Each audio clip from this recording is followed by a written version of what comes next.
If you're reading this, son, then I must already be gone. That was the first line. I remember holding the letter in my hands, standing alone in the attic of the house I grew up in. The same attic I used to escape to when I was a boy, and the sound of my father's boots on the stairs made my stomach knot. That day, the silence was different. It wasn't filled with fear. It was filled with something I couldn't name yet. Not grief.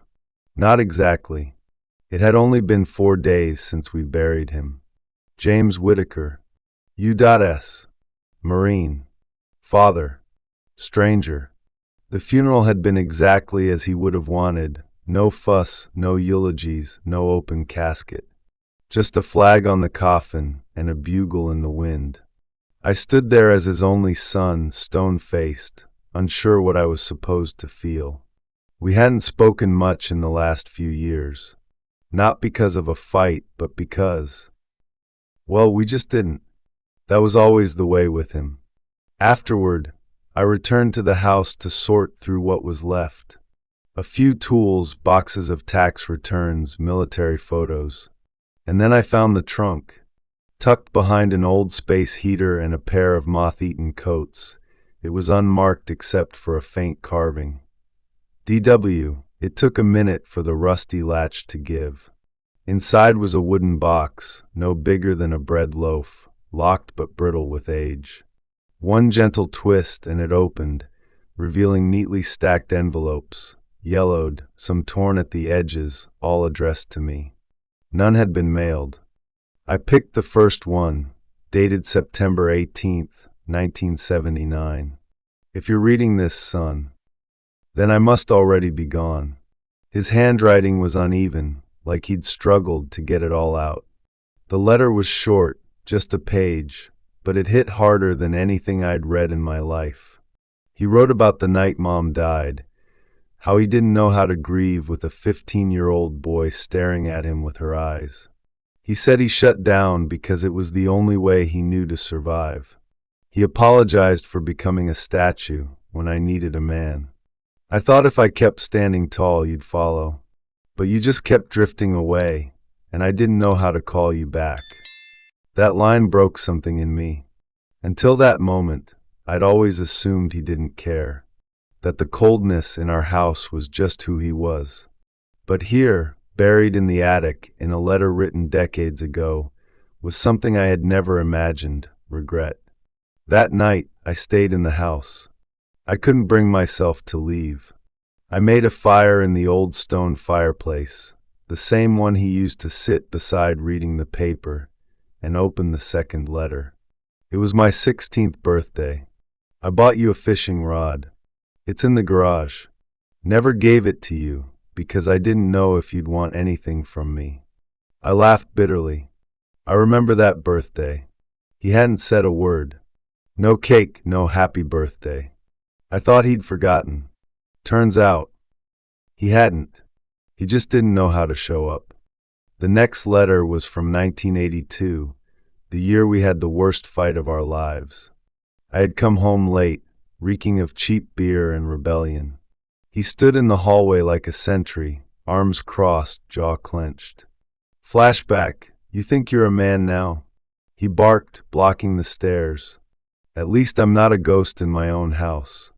I shouted. He didn't flinch, just pointed toward the front door. Then go. Let's see how far that mouth gets you on your own. I left, packed a bag, and didn't come back for 2 weeks. I told myself I hated him, but the letter said otherwise. I was scared, Danny. I didn't want to say the wrong thing again, so I said nothing. You walked out, and I watched your taillights fade. Your mom would have stopped you. I just froze. I stared into the fire for a long time, the letter open on my lap. All these years, I thought I was the only one hurting. Turns out, he'd been bleeding inside quietly for decades. The fire cracked and popped. Somewhere outside, a coyote howled into the darkness. And for the first time since he died, I didn't feel like I was alone in this house. By morning, I had read 8 more letters. They weren't organized by year, but by memory. His memory. The dates skipped around. 1984, 1997, 1991, like he had written whenever the silence became too loud to bear. And yet, in each letter, he spoke with a voice I had never heard in real life, vulnerable, almost tender. There was a letter about my high school graduation. I sat in the back, didn't want to embarrass you. You looked sharp in that robe. Your mother would have cried. I just clenched my fists to keep from showing anything. I remembered scanning the crowd that day, not seeing him, and deciding he hadn't come.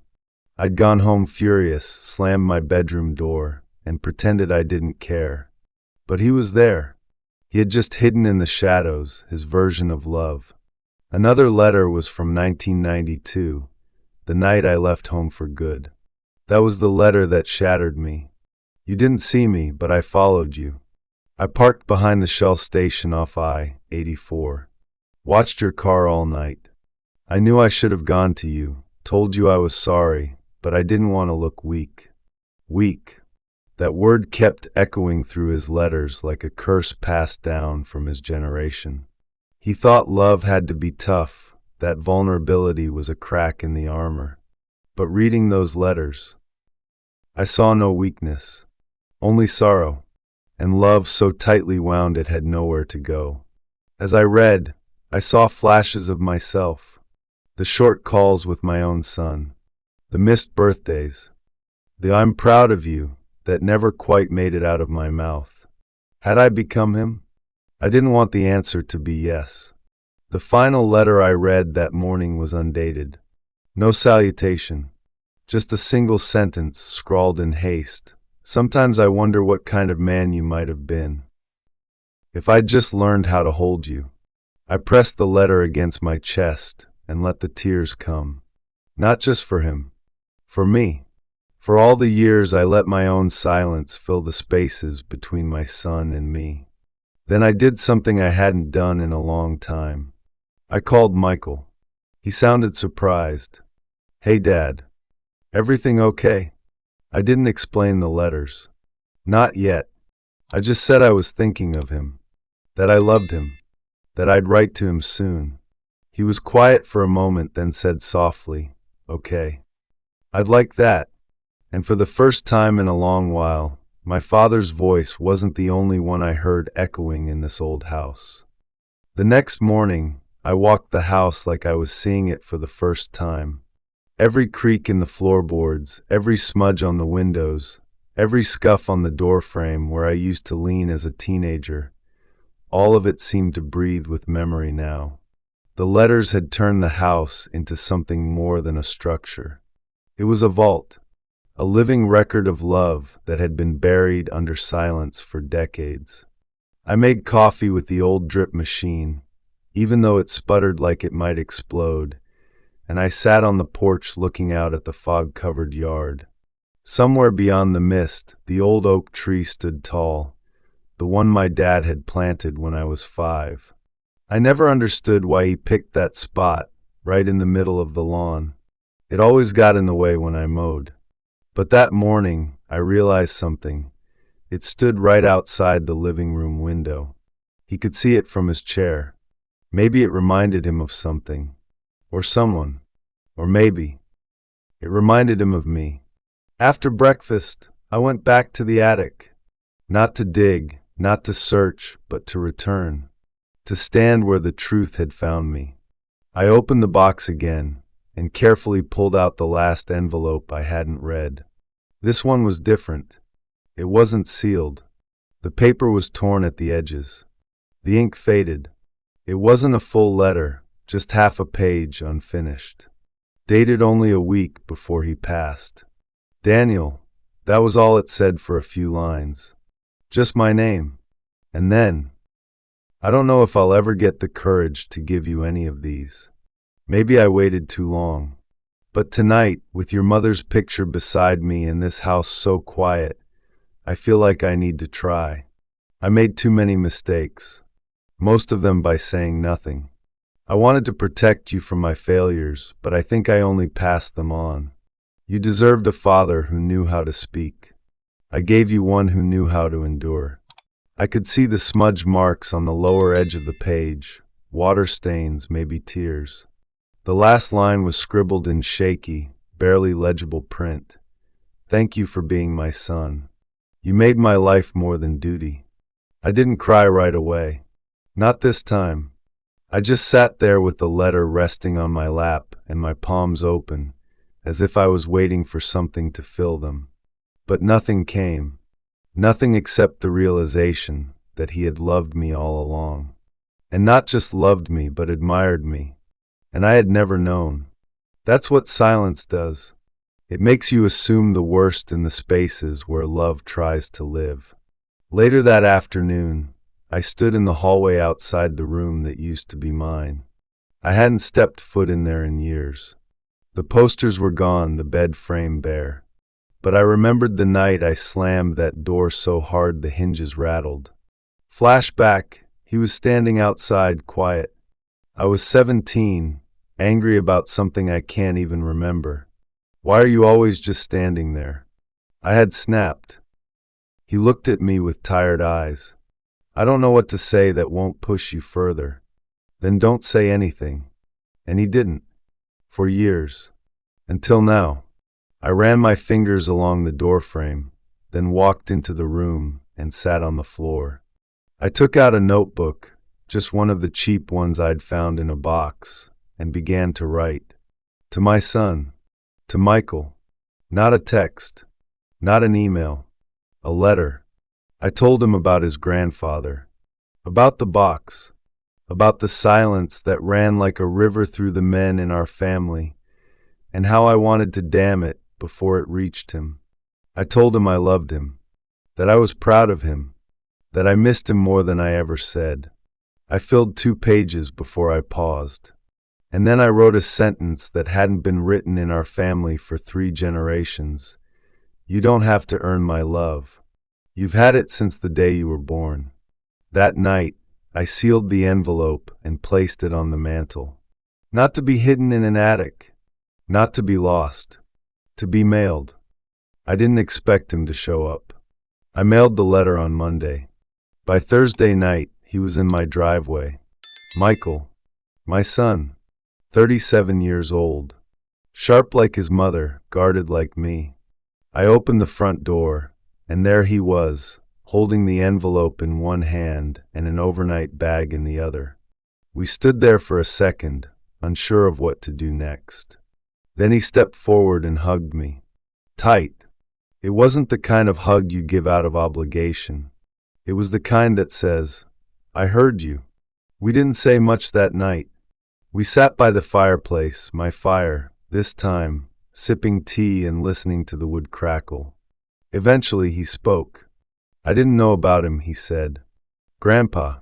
I nodded. I didn't either. Not really. Not until he was already gone. He glanced at the glass cabinet I had set up in the living room, where the letters now sat preserved behind clean panes. Is that them? I nodded again. Every one. He walked over and read the small brass plaque I had placed on top. James Whitaker, a father's voice, finally heard. Michael didn't say anything for a long time. Then he turned to me and said, Are you okay? I didn't expect that question. It caught me off guard. I thought about it. Then I said, I think I'm learning how to be. The next few days we spent together in the house. We repaired some of the old steps on the porch, cooked a big breakfast the way my dad used to on rare Sundays, talked about everything and nothing.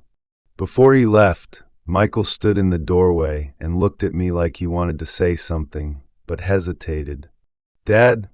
Yeah. I kept your letter, he said. It's in my glove box. I read it twice on the way up here. He paused. Don't wait to write the next one, okay? I smiled. I won't. After he drove off, I walked to the cemetery. The air was crisp, the sky the color of pewter. I brought with me one final letter, my own, addressed to my father. I placed it beside his headstone and knelt. You gave me more than you knew, Dad. Not in words, but in what you left behind. I'll carry the silence no further. I stayed there a long time, not mourning, not regretting, just grateful. And as the wind moved through the trees above me, I could have sworn I heard something. Not a whisper, not a voice, just the quiet, finally speaking.